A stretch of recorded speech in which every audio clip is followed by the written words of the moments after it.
नमस्कार, सी न्यूज़ भारत देख रहे हैं आप। मैं गौरी वर्मा। वक्त हो चुका है न्यूज़ बुलेटिन का। इस बुलेटिन में बात होगी अयोध्या की, जहां अयोध्या पुलिस ने पंचकोसी परिक्रमा में बिछड़े बच्चों को मां से मिलाया। साथ ही बताएंगे कैसे अयोध्या सीरियल ब्लास्ट की 16वीं बरसी मनाई गई और अधिवक्ताओं ने दी भावभीनी श्रद्धांजलि। साथ ही बात होगी लातेहार की, जहां नकली विदेशी शराब बनाने की मिनी फैक्ट्री का हुआ खुलासा। और भी तमाम खबरों पर करते हैं विस्तार से चर्चा। अयोध्या पुलिस ने पंचकोसी परिक्रमा में बिछड़े बालक को मां से मिलाया है, जिसके बाद मां वंदना द्वारा प्रभारी निरीक्षक कोतवाली नगर व सभी पुलिसकर्मियों को धन्यवाद दिया गया है। अयोध्या से सी न्यूज़ संवाददाता रविंद्र कुमार की रिपोर्ट। सीरियल ब्लास्ट की 16वीं बरसी, अधिवक्ताओं ने दी भावभीनी श्रद्धांजलि। अयोध्या में अधिवक्ताओं ने कहा कि कचहरी की सुरक्षा व्यवस्था बेहद लचर। अयोध्या सीरियल ब्लास्ट की 16वीं बरसी पर अधिवक्ताओं द्वारा मृत अधिवक्ता, स्टाम्प वेंडर, मुंशी तथा वादकारी को भावभीनी श्रद्धांजलि प्रदान की गई। हमारे बाबू राधिका प्रसाद मिश्र जी, एक वादकारी, एक मुंशी और वेंडर एक की मृत्यु हो गई है, जिनकी बरसी बाबू राधिका प्रसाद मिश्रा जी की आज हम लोग 16वीं मना रहे हैं और उनको श्रद्धा सुमन फूलमाला अर्पित कर रहे हैं। और आतंकियों द्वारा जो क्रूर हरकत की गई उसकी घोर निंदा करते हैं और भगवान न करे ऐसा कुछ वारदात कभी कचहरी परिसर में। क्या नाम का है? विपिन कुमार मिश्रा, महामंत्री, अयोध्या बार एसोसिएशन। अयोध्या से सी न्यूज़ संवाददाता रविंद्र कुमार की रिपोर्ट। सहकारी समितियों में 1 नवंबर से धान खरीदी शुरू हो गई है, लेकिन वनांचल क्षेत्रों के खरीदी केंद्रों में अब तक किसानों की भीड़ नहीं उमड़ रही है। हालांकि कुछ किसान धान बेचने जरूर पहुंच रहे हैं, लेकिन पिछले वर्ष इतने दिनों तक जो भीड़ देखने को मिलती थी उसमें काफी कमी देखने को मिल रही है। लोगों की माने तो इसका मुख्य कारण प्रदेश सरकार की किसानों की कर्ज माफी की घोषणा है और 3 दिसंबर को वोट की गिनती के बाद किसकी सरकार बनेगी और कर्ज माफी करेगी, इसी इंतजार का किसान इंतजार कर रहे हैं और इसी के चलते खरीदी केंद्रों में किसानों की भीड़ कम होने का कारण बता रहे हैं। जी, अब तक की जो सोसाइटी में किसान कितने आ रहे हैं, कितनी भीड़ लग रही है? अभी तक किसान आ नहीं रहे हैं ढंग से, क्योंकि कर्ज माफ़ी होगा ऐसा करके 3 तारीख के इंतजार में हैं। बेच रहे हैं। पिछले साल की तुलना में बात करें, इतने दिन किसानों की जो भीड़ लगती थी, तो इस वर्ष बहुत कम है। क्या है? बहुत कम है, अभी आ नहीं रहे हैं किसान लोग। अब तक की आपके समिति में कुल खरीदी कितनी हुई है? 8,155-60, इसमें से परिवहन है 2,000 क्विंटल और किसान संख्या है 175। कितना अंतर लग रहा है? बहुत अंतर है, अभी किसान आ ही नहीं रहे हैं, कहाँ से खरीदेंगे? क्या उम्मीदें हैं कि 3 तारीख के बाद खरीदी बढ़ेगी, किसान पहुंचेंगे? हाँ, पहुंच जाएंगे, सभी किसान आएंगे। बस इंतजार है। अच्छा, पंजीकृत लगभग कितने किसान हैं टोटल आपकी समिति में? 1100 किसान।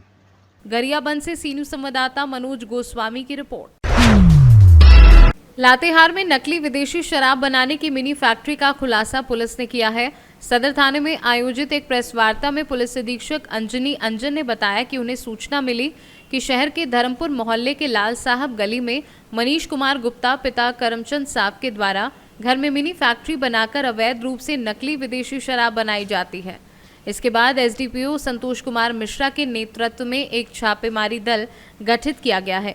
छापेमारी दल ने बुधवार की देर रात्रि में ही मनीष के घर छापेमारी की और वहीं पुलिस को छापेमारी में नकली रॉयल स्टैग नामक विदेशी शराब कंपनी के 375 ml के 110 बोतल, 180 ml का 130 बोतल, 40 लीटर विदेशी शराब रंग का spirit, 35 litre spirit, 600 piece royal stag बोतल का ढक्कन, रॉयल स्टैग का रैपर, उत्पाद विभाग का स्टिकर, 1500 पीस खाली बोतल, 5 लीटर विदेशी शराब बनाने का रंग, एक मोटरसाइकिल व एक मोबाइल बरामद किया है।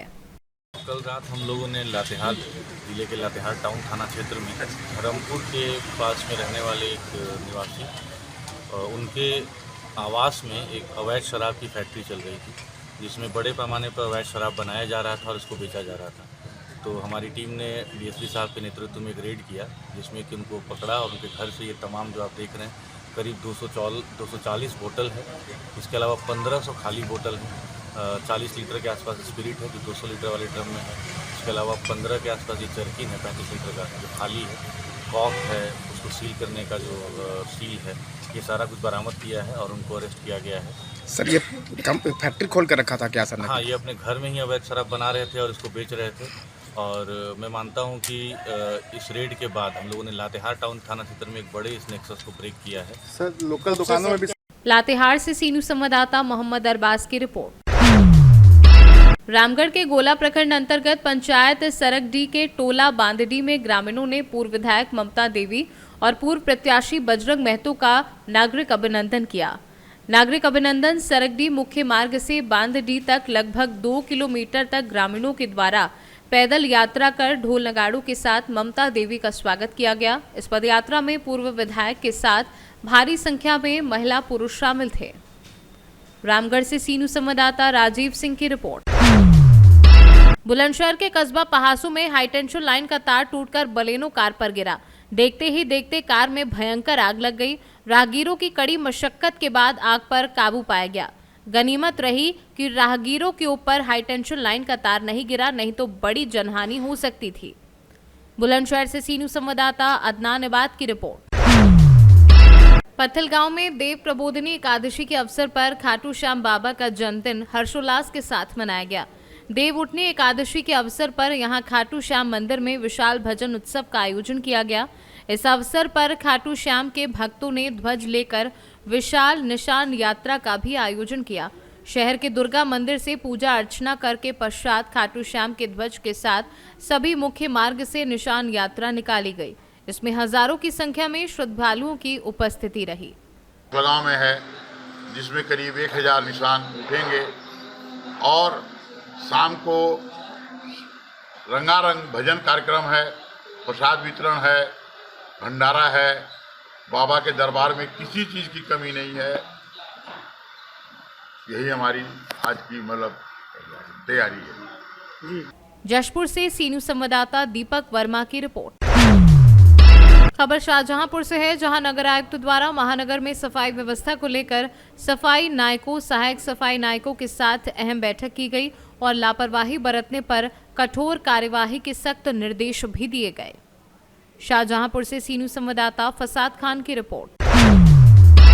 सिंगरौली जिले में विधानसभा चुनाव के बाद पार्टी से प्रवीण तिवारी को निष्कासित किया गया, जहां पर कई समर्थक पहुंचे। भाजपा कार्यालय पार्टी छोड़ने के लिए इस्तीफा लेकर पहुंचे कार्यकर्ता बेडन पुलिस ने कई भाजपा कार्यकर्ताओं को गिरफ्तार किया। वहीं भाजपा से निष्कासित प्रदीप तिवारी ने सिंगरौली जिला अध्यक्ष पर आरोप लगाते हुए कहा कि इनके अनेक कारनामे हैं, जो कि पार्टी में रहकर भी कांग्रेस का प्रचार कर रहे थे। इसके बावजूद भी इनके ऊपर अभी तक पार्टी कोई कार्यवाही नहीं कर रही। जो पार्टी के साथ खड़ा होने वाला है, उसके साथ जिला अध्यक्ष मनगढ़ंत कहानी बनाकर हमें पार्टी से निष्कासित करवाया गया, जो गलत है। सैकड़ों कार्यकर्ताओं के साथ इस्तीफा देने के लिए आए, क्या कहेंगे और क्या नाराजगी है? मैं तो व्यक्तिगत रूप से आप लोग से आग्रह करके पत्रकार वार्ता के लिए आया था। सागर इंटरनेशनल होटल तय हुआ था, लेकिन माननीय जिला अध्यक्ष जी ने उन पर भी दबाव देके उसको भी हमारा कमरा बुक हुआ, उसको कैंसिल करा दिया। ये लड़के सब भारतीय जनता पार्टी कार्यकर्ता हैं। इसमें से कोई एसटी मोर्चा का मंडल अध्यक्ष है, कोई पिछड़ा मोर्चा का है और कोई किसान मोर्चा का है, कोई बूथ अध्यक्ष है।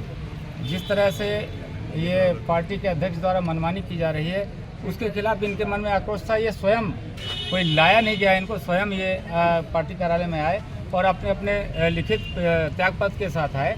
पार्टी कार्यालय में उनका पत्र स्वीकार नहीं किया गया, बल्कि उनके साथ अभद्रता की गई। उनको 4-5 कार्यकर्ताओं को कोतवाली बढ़न में बैठवा दिया गया और 2 बस जो थी उनको बढ़न थाने ले जाया गया। ये अपराधी लोग नहीं हैं, ये सिर्फ भारतीय जनता पार्टी के कार्यकर्ता हैं।